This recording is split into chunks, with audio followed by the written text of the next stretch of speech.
Welcome to Sounds of Resistance. Russia is losing heavily in Ukraine, and the cost of these losses began to come hard to Putin. Accompanied by the revolt of the Russian people against Putin, many formations are being formed. Things are not going well for Putin, not only in Moscow but also in Ukraine.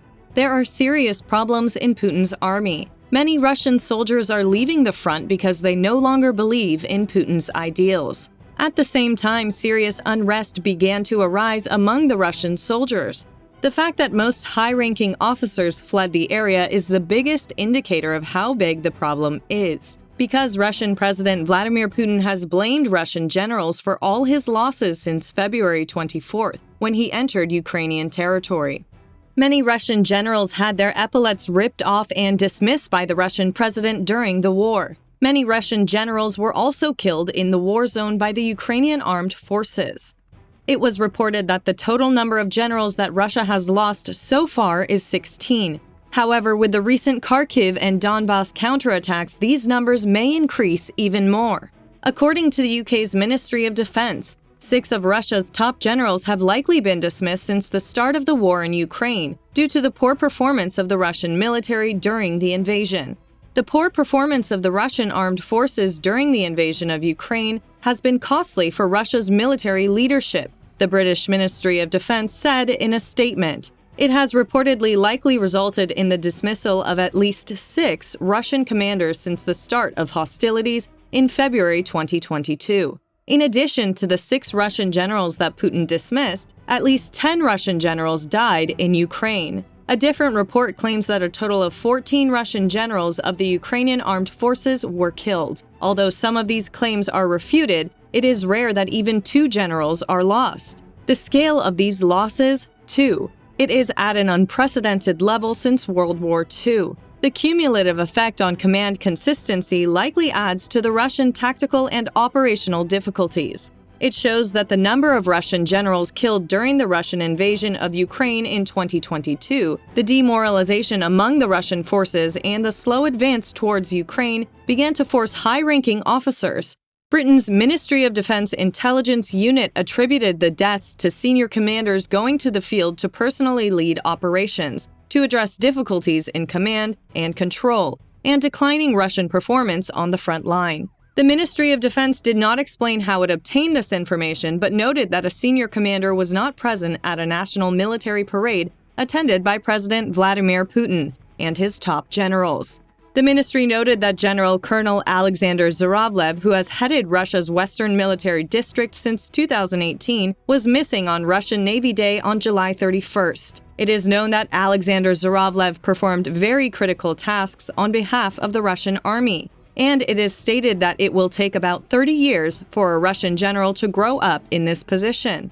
The British Ministry of Defense said Russian leaders also dismissed General Alexander Vladimirovich Dornikov, commander of all Russia's operations in Ukraine, and General Gennady Valeryevich Zhidko, who once oversaw Russia's Southern Forces Group. It is reported that the Russian generals are in greater uneasiness, as the Russian army has been completely shattered with the latest raids. It is understood from the published reports that some of the Russian generals were captured in the Izium region.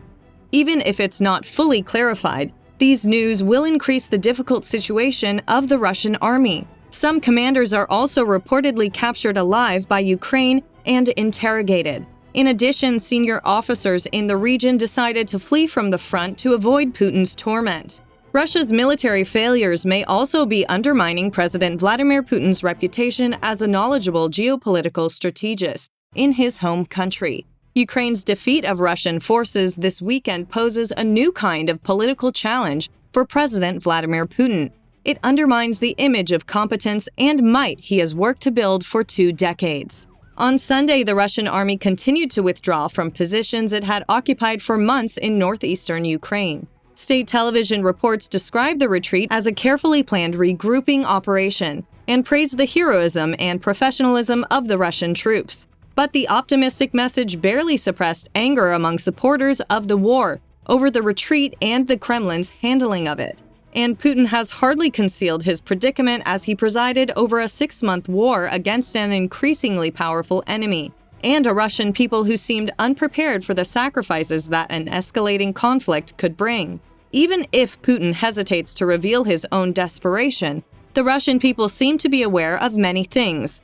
For this reason, as we mentioned at the beginning of the video, the riots that manifest themselves in most parts of Russia may get out of hand with the latest Ukrainian attacks. Power is the only source of Putin's legitimacy, Abbas Galyamov, Putin's former songwriter and now a political advisor living in Israel, said in a phone call.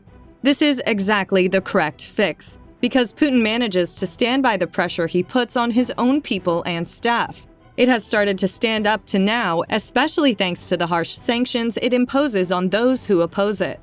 As Ukraine pushed to its advantage by capturing towns and regions on Sunday, Mr. Putin escalated the brutality of his campaign, giving a concession to pro-war voices on Russian television and social media. Missile attacks on infrastructure in eastern and central Ukraine have plunged parts of the country into darkness.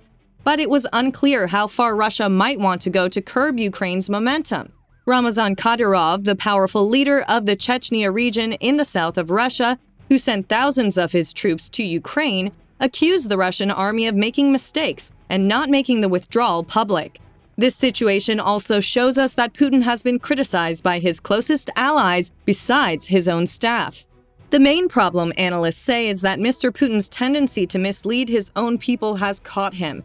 The reality of Russia's decline bores holes in the Kremlin's message that the Russian army is invincible. Ukraine is full of corruption and cowardice, and Mr. Putin is a bright geopolitical strategist. Just last Wednesday, Mr. Putin declared that Russia had lost nothing as a result of the war. This was a claim that contradicted Western estimates of tens of thousands of Russian casualties. For now, supporters of the war have mainly directed their anger at the setbacks against Moscow bureaucrats or the military leadership this weekend. But after Moscow launched a massive fireworks display on Saturday evening to mark the 875th anniversary of the city's founding, an early sign that the disappointment could damage Mr. Putin's own prestige was shared on social media by the Russian public. Some said the fun was unnecessary because of the military's plight on perhaps the most humiliating day for Russia since the invasion began on February 24th. As Muscovites celebrated the city's birthday this weekend with concerts and block parties, taxi driver Vladislav, who moved from Siberia's Krasnoyarsk region to a city near Moscow, looked with some disdain at all the celebratory flags and scenes. He said his 34-year-old cousin was killed 2 weeks ago near Donetsk in Ukraine's Donbas region after being drafted into pro-Russian forces. This crack shows us that the voices are now getting louder. People cannot accept the murder of their own children in Ukraine for the sake of Putin's ambitions. The losses of the Russian army are not limited to recruits. They also lost a significant part of their most elite soldiers in Ukraine. From open sources, about 20 FSB and FSO employees are known who died during the occupation of Ukraine. Most of these casualties are employees of the border troops affiliated with the FSB. But among the dead, there are also officers of the most secret units. According to Russian Special Services specialist Andriy Solvatov, the FSB Special Purpose Center takes an active part in hostilities on the territory of Ukraine, especially during force operations in the occupied territories, for example, in Kherson. It is known about the death of the Lieutenant Colonel of the Special Operations Department of the FSB, Mykola Horban. Kamchatka media reported the death of FSB Special Forces Lieutenant Colonel Serhiy Privalov. In the summer and early days of the war, deaths of high-ranking FSB Special Forces soldiers were reported inconsistently. If all these officers really died in Ukraine, then this is a very serious blow to the Special Forces of the FSB. For comparison, Alpha last lost more than 3 employees in 6 months, in 1995 to 1996, after heavy attacks in Budyonnovsk and Pervomaisky.